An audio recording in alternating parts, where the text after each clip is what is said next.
Ghost Hunting in New England, your favorite spooky podcast.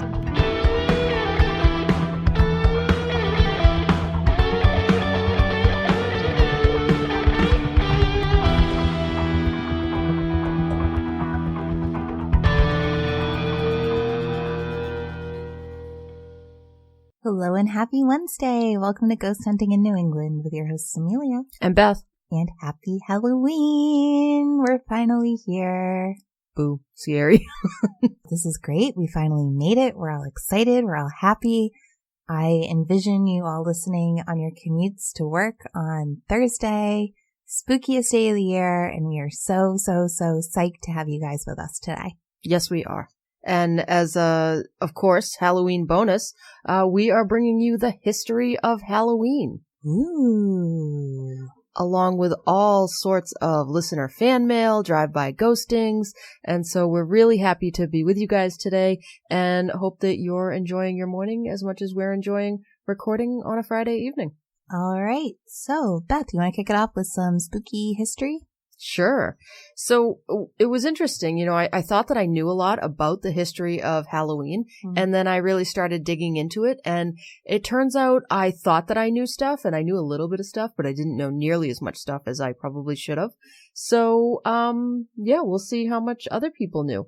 So, the history of Halloween, actually starts with the Celts. And so I was talking to somebody earlier today, and they actually thought that it was German. And that's Christmas trees. Actually, we get the Christmas tree tradition from the Germanic people. But the Celts, C-E-L-T-S, it's spelt the same as our Celtics that we have here in Boston, but we say Celtics wrong so it should be Celts. From northern France, the United Kingdom, and Ireland is where they were primarily found. And they celebrated a holiday that they called Samhain. I'm just kind of guessing that that's how it's pronounced because it's spelt Samhain, S-A-M-H-A-I-N, but this might have explained my problem with pronouncing anything while I was in Ireland. So Samhain is the festival where the ancient Celts celebrated it it was at the midpoint between the autumnal equinox and the winter solstice, and it's where they believed that the new year started. So it was a 3-day festival that would happen, 3 full days, 3 full nights. And during that time, everyone was expected to present themselves to the king or the chieftains, whatever they had in that particular area. And if you didn't, it was punishable by the gods. The whole point of the Samhain celebration was to welcome the harvest, to go out and collect in the whole harvest that had been growing all year, and to bring in the dark half of the year, because Ireland, the UK, and northern France are pretty northern in the hemisphere, and so the dark half of the year does tend to get dark around 3 o'clock in the afternoon, and the sun doesn't come up until 8 o'clock in the morning, so it's pretty dark in the wintertime there. They had 4 quarterly fire festivals in the ancient Celtic tradition. This one was considered to be the most important because it marked the new year in their culture. So it was basically drunken feasts for 3 days. They would let their fires in their houses burn out while they were out collecting the harvest, welcoming the harvest, having these big parties. And at the end of the harvest, the Druid priests, they took a wheel, and I would have loved to see an artist rendition of what this wheel looked like, but it had like pieces of rock on it that created sparks. And as they spun it, it was supposed to symbolize the sun, and they used it to start a new fire. Then they sacrificed a bunch of cattle, and the people took home a piece of the flame that had been created in this new fire to burn in their houses all year long.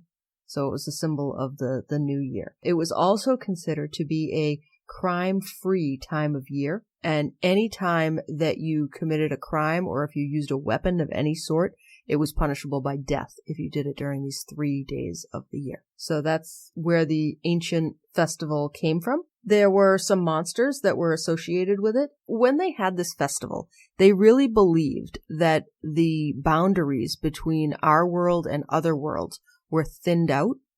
And so monsters and spirits could pass easily back and forth between the two worlds. And so people would leave offerings in the fields for these spirits that would come and approach and make sure that they were fed and that they stayed out in the fields. The people would dress as animals or monsters, so they weren't kidnapped by any of the monsters or the fairies who were coming across the thin boundary at the moment. They wanted to fool them into thinking that the people were also the monsters and the fairies. So that's where the original dressing up tradition came from. There were 3 monsters that I found out about that were very closely associated with the Samhain festival. One was Puka, who is a shapeshifter. One is Lady Gwyn, who is a headless woman who walked around with a black pig. And the last one was Dullahan, who was either an imp or a headless man on a horse carrying his head under his arm. And he had a flame-eyed horse. And if you saw him, it was an omen of death. And so naturally, all I could think of when I read about this was Ichabod Crane, and that Washington Irving must have known about this particular monster, and that could only be where he got his inspiration for the Headless Horseman story, which is probably one of my absolute favorite stories in the world. So as we go along through time, all of that, we're looking at like 2,000 years ago. So we come a little bit further forward in time and we enter Christianity and the Roman Empire. So the Roman Empire did expand all over Northern Europe, and they at some point had control of these Celtic lands.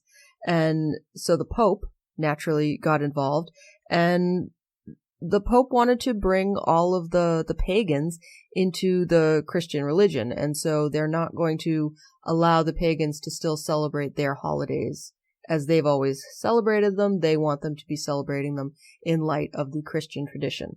So Pope Boniface, on May 13th, 1609 AD, decided that he was going to move the celebration to May.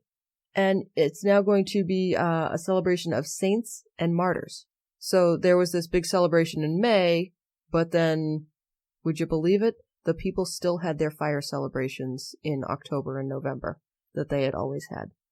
So then a couple hundred years later, we get Pope Gregory III, and he moves the holiday back to November 1st, but calls it All Saints' Day. And on November 2nd, he says it's going to be All Souls' Day. Those Celtic pagans did keep their fires, and they started calling October 31st All Hallows' Eve, which when you run it all together and over time just becomes the name Halloween.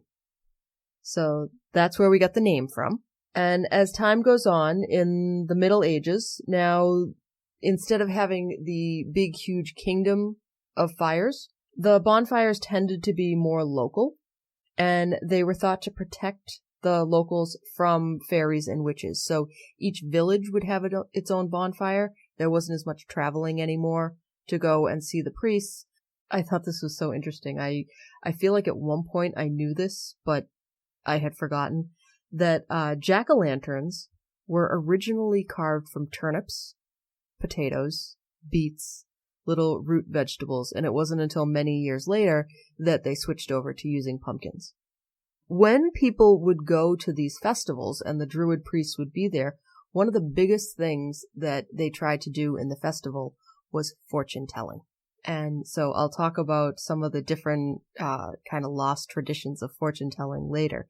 But they believed that because the barrier between the two worlds had been thinned out, that it was easier to tell fortunes. And with a whole countries, a whole culture of people who relied on the harvest and relied on nature, it was really important that they get good predictions of their future at this particular time of year. They had a couple other interesting traditions where they believed that the barrier was lowered.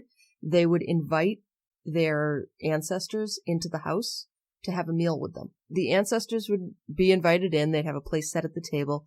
The children were encouraged to play games and dance and entertain the ghosts. The adults at the table would tell their dead people their news of the past year. So it was like the Christmas newsletter, the family newsletter that goes out now, except it was as they just sat there and said it to what they hoped were the spirits of their ancestors.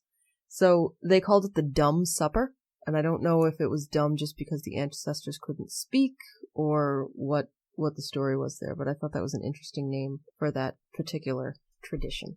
Back to the Romans again, just for another second. One of the festivals that the Romans had was the Festival of the Dead, which is called the Feralia. And they tried to really incorporate the Festival of Feralia in with Halloween, and it just never took in the Celtic areas. They also did have a festival, it was the Festival of Pomona. I really wasn't exactly sure what the Festival of Pomona was, but it had something to do with apples.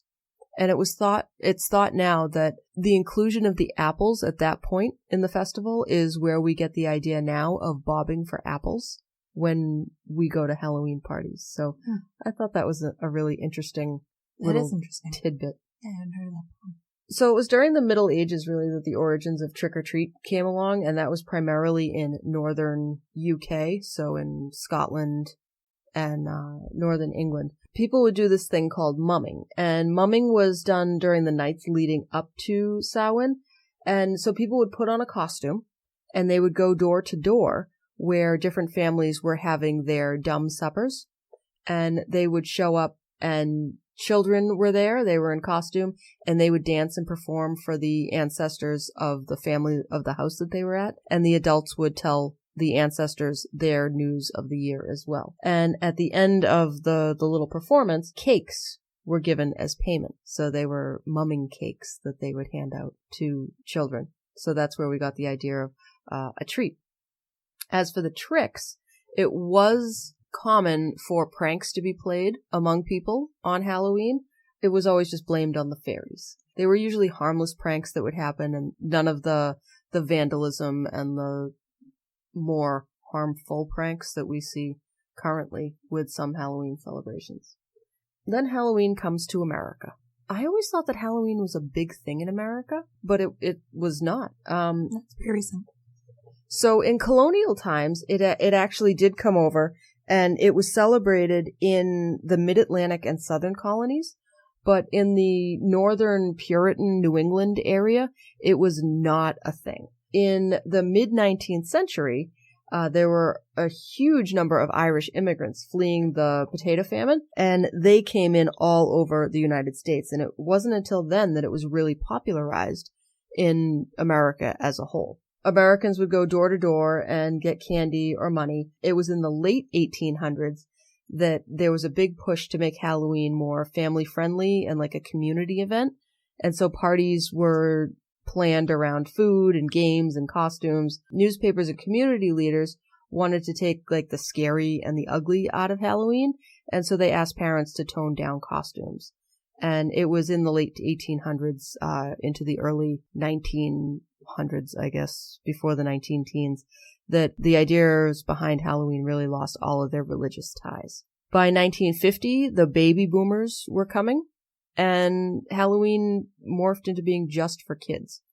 And families were growing, there were neighborhoods, there were suburbs, and so the Halloween celebrations started moving out of the big neighborhood community center places and into private homes and into just the neighborhood streets where people could go out and trick-or-treat and just be in their community. So since the 1950s, Halloween has kind of had a bit of a falling off in popularity, especially in the most recent times, where people are not going out and trick-or-treating in their community anymore. They really are involved in much more organized trick-or-treat activities, like going to the mall or being bussed by entire busloads of kids into certain neighborhoods that are deemed safe. I didn't want to get into any of the stuff about tainted candy or anything like that. I got about 800 kids swinging by the store tomorrow. That's what they do over in Wellesley. There you go. Saturday before Halloween. Big parade. Yep. And it's become a thing. So people are not comfortable just sending their children out door to door in America anymore. There's just too many fears behind what could happen to your kids. So they walk around with them and take them places where it's well lit and everything is very sanitized. Some of the other traditions that have been associated with Halloween over the years, I think that you're going to notice a